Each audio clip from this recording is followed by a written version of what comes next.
Hello, fellow humans, and welcome to another biology video. Now, we are just starting a unit where we are talking about how do we get our traits? How do you get to be the way that you are? And so far, we've come to the conclusion that DNA has a lot to do with this. So this video is going to be about one step in taking your DNA and how does that create a trait. And we started talking about the coronavirus and being immune to the virus. And we talked about how we have these things called proteins that have particular shapes. And so just to quickly review before we get back to the coronavirus is the idea that proteins are these molecules that have a particular shape, and the shape is determined by the amino acids, in particular the order that you put them in, which one comes first, which one comes second, and so forth, right? If you change the order of your amino acids, you're going to get a different shape on your protein. And if you have a different shape of your protein, then you're going to get a different function. For example, the coronavirus may or may not be able to infect your cells.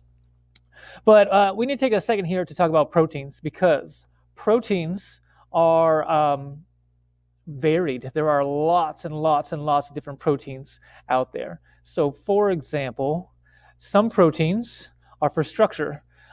This image is of two different proteins, actin and myosin, which are the main structural components of muscles. These two long strands will kind of grab onto each other. And when you contract your muscles, these two proteins pull on each other to make the muscle get shorter. And this is what allows you to move. And so they have a very particular shape to them. Your cells and your tissues are wrapped in a protein that's called the extracellular matrix, which is like the skeleton for your tissues, as you can see. This white stuff is what you would get is if you took your skin, say, and you got rid of all the cells, and what would be left with is this white structure, which is kind of just like the base layer of what all of your tissues and organs, your cells are attached to. We have hormones like insulin. This is a picture of insulin that just showed up. It's a very complicated shape. Oftentimes those shapes are abbreviated as more simpler shapes, like you have on this picture. These gray molecules are protein receptors, and the yellow little spheres are representing other signal molecules, possibly even hormones. But again, the idea is that they all have their own specific shape in how they work. Enzymes are a hugely important category of proteins because enzymes do things. They actually make actions happen inside your body. For example, we are going to learn soon that there are enzymes that connect our DNA nucleotides, that we need this shape that comes along and it attaches itself to the DNA double helix, and it does work on the DNA. In general, all enzymes have basically the same idea, that either they take two things and connect them together, or they take one thing and split it into two. Lactase is an enzyme that's represented here by this gray little blob. It has a very particular shape, and the lactose is represented by these two shapes that are together. Lactose is a sugar you find in milk, and when you drink milk, if you are capable, your enzymes will take the lactose and split it into two pieces, which are actually two different sugars that lactose is made out of, right? And so enzymes do activities, and enzymes have particular shapes. And again, the idea is that if you change the shape, then some sort of function isn't going to work the way that it is supposed to. Either you have the wrong structural molecules, or you have the wrong enzymes. Now, again, back to the virus idea, that the shapes on the outside of the virus and on the outside of the host cell are both important. That if the shapes match, then you will get an infection, or you could be infected by the virus. If the shapes don't match, then you won't. So here again was my simple way of showing the shape, and that the circular shape maybe is the correct shape for the virus. But if you have some sort of mutation, this changes the shape of your proteins, and now the virus can't connect to your cells, and you are immune. Now, the information for that protein is found on the X chromosome, right at this little top part of the X chromosome. There's a sequence of DNA letters that looks exactly like this that leads to this particular shape. Question is, how is that done? Does the DNA get converted into a protein? People used to think this before we learned how DNA worked. Some people thought that the DNA actually got twisted up and turned into the shape itself. But then we learned about things called ribosomes. Ribosomes are something we'll learn about later. Ribosomes are what build proteins.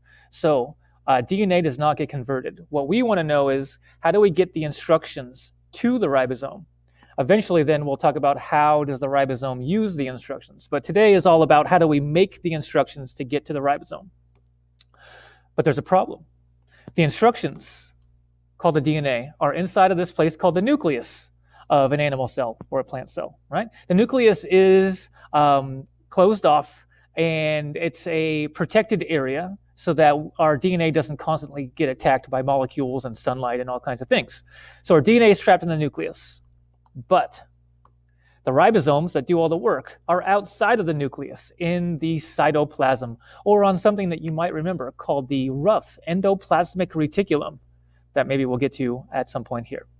So we have this situation where the information is in the nucleus of the cell, but the ribosomes that do the work are in the cytoplasm. So we need to get the information out of the nucleus.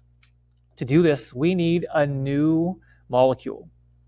This molecule is called messenger RNA, not DNA, RNA. Instead of deoxyribonucleic acid, we just have ribonucleic acid. This is very similar to DNA. It has 4 nucleotides, 4 building blocks: A's, G's, C's, but instead of T, we have a new one called uracil.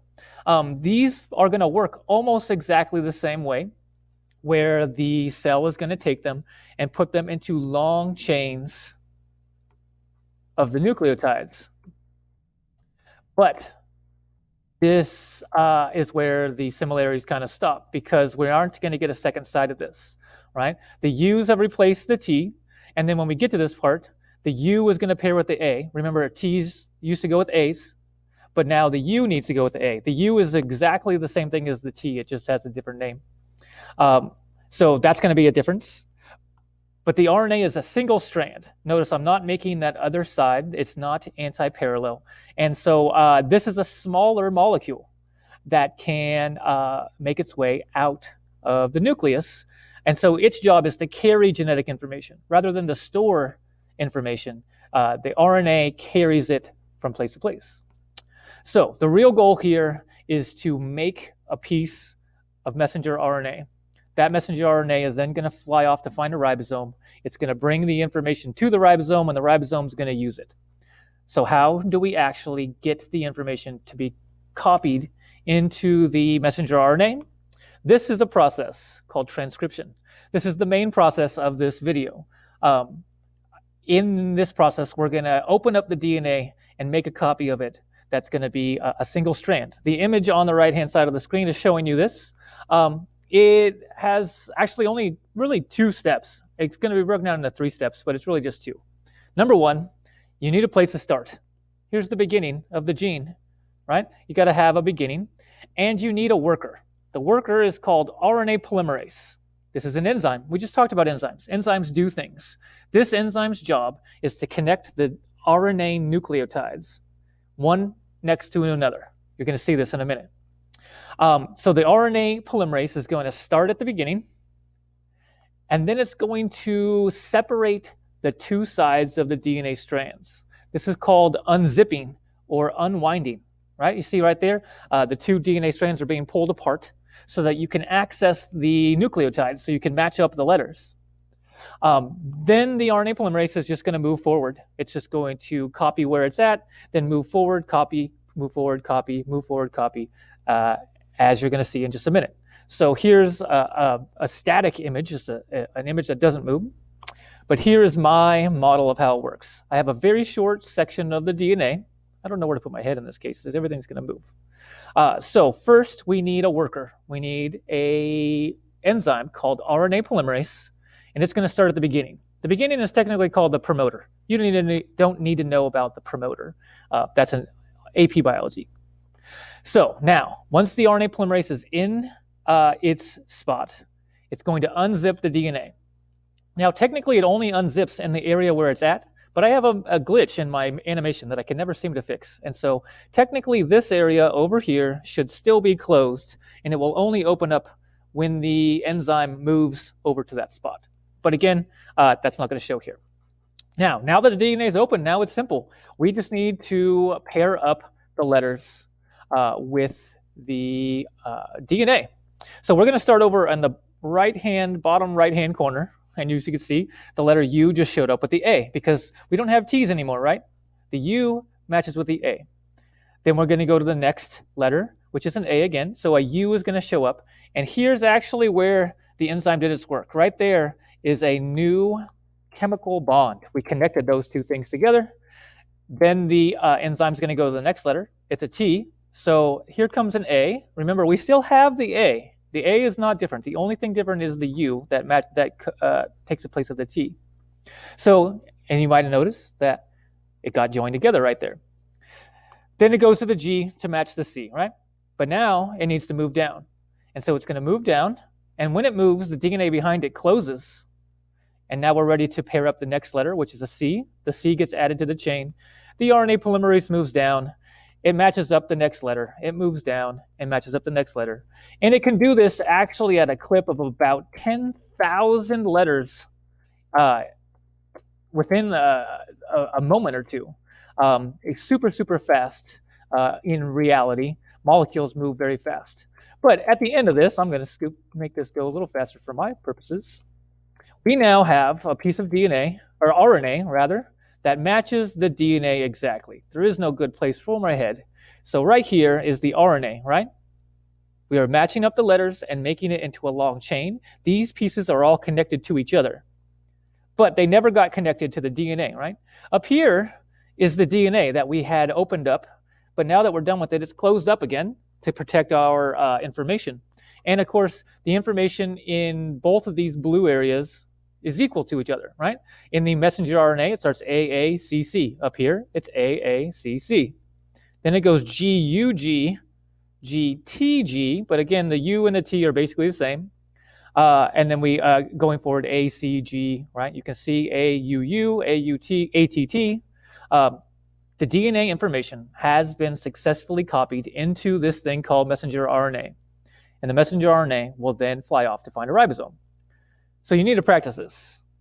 There's a worksheet that was along with the Edpuzzle link. What you need to do is practice transcribing. So you're going to go through and match up the complementary nucleotide for each letter, right? So just the T is first on sequence A, and so you would put an A there. The A goes with the U, the C goes with the G goes with the C, and so forth. I am not going to do all of them, but you need to take a moment here and fill out all of those RNA nucleotides based on the DNA sequence. Now, when you're done, it should look something like this. You can pause the video and check it if you want. There's a lot of letters. Hopefully you just matched them all up correctly the first time, but you can pause it and then check your answers. Now we have our messenger RNA, right? Our DNA has been turned into messenger RNA. The messenger RNA is then going to be used by the ribosome to make these proteins. Somehow, the sequence of letters in our messenger RNA is going to equal the sequence of amino acids. This is a whole big process that we're going to talk about in another video, but we're going to get a jump on it by talking about the basics of how it works right now. How do your cells read the directions? The problem is that the directions are just a bunch of letters, right? Like AUG, CUU, GAG. Like, what is all these letters? They're just letters. They don't spell anything. As far as you know, they don't mean anything. But if you take them and group them in groups of 3, and this is an important idea, it's called a codon. The groups of 3 are going to represent amino acids. Each of the sets of group of 3 represents one amino acid that is going to be added to the chain, right? And so this long sequence of letters now gets grouped into these long sequence of codons. You can kind of think of the codons like words in a sentence, and that each codon carries information with it. So there's codons all the way down. Your job right here is to then put a box around each of the codons in the mRNA sequences. So for example, here is one codon right there. You need to go through the rest of the sequence and find all the codons. When you're done, it looks like this. Oh, no, it doesn't look like that, but you can get it. I thought I had a thing that it was going to show all the boxes, but you'd have a lot of boxes, right? Going all the way along. There's groups of 3. I'm not going to do all of them. It's pretty straightforward. So now that we have our codons, we need to decode them. The information is in code. It's in the language of nucleotides, A's and U's and G's and C's.